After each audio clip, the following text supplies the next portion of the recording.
हमारे India first हित के नाते आपने जो इंपोर्ट्स फ्रॉम रशिया ऑयल जो किया, उसके लिए आपका एक इंटरव्यू मैंने देखा था किसी फॉरेन एंकर के सामने, और आपने जो उसका उत्तर दिया वो बहुत वायरल भी हुआ है। तो वो हम कैसे कर पाएं, वो एक मैं समझना चाहूंगा आपके पास से, आपके अभिवादन के साथ साथ। और दूसरा जो आपने बताया कि डेमोक्रेटाइजेशन हो रहा है विदेश नीति का, यहाँ के लोगों की बहुत इच्छा भी है कि पीओके हमारा एडमिनिस्ट्रेशन कब होगा।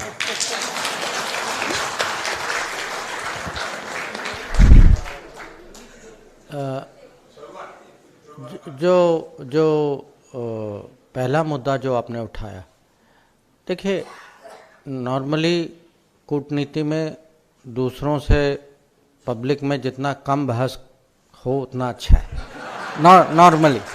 हाँ, पर यह भी है कि जब आपको पब्लिक में दबाव बनाने की कोशिश होती है तो कभी कभी हमें निर्णय लेना होता है कि हम चुप रहें या अपनी बात सामने रखें।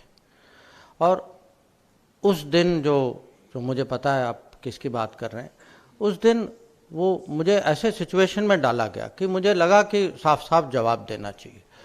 और जवाब ये भी है कि आप अगर हमारी मजबूरियां, क्योंकि लोग समझते नहीं कि जो देश उनके यहाँ 50, 60, 70 हज़ार की इनकम लेवल हो और यहाँ लोगों की 70,000 रुपए की इनकम लेवल हो, तो वहाँ सहने की जो कैपेसिटी है वो हमारे यहाँ नहीं।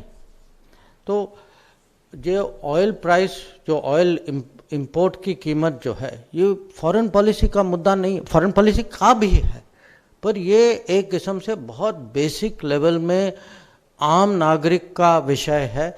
और हमें किसी तरीके से, क्योंकि इसमें जो भी आप कहें, प्रधानमंत्री का ये निर्देश था कि हमें सबसे पहले अपने लोगों के बारे में सोचना चाहिए इस सिचुएशन में, और आपका कर्तव्य है कि जो तर्क दुनिया के सामने रखा, ये आपका विषय।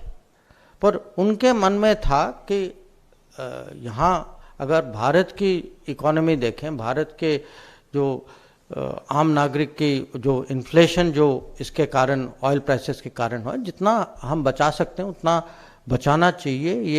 ये सरकार का दायित्व है। और ये इसीलिए एक किस्म से उसका जो फॉरेन पॉलिसी में जो एक्सप्रेशन जो हो रहा है वो मैं कर रहा था। उसके अलावा नॉर्मली मैं समझाने की कोशिश करता हूँ। मैं ये हमारा जो धंधा जो है वो सबको साथ ले जाने का।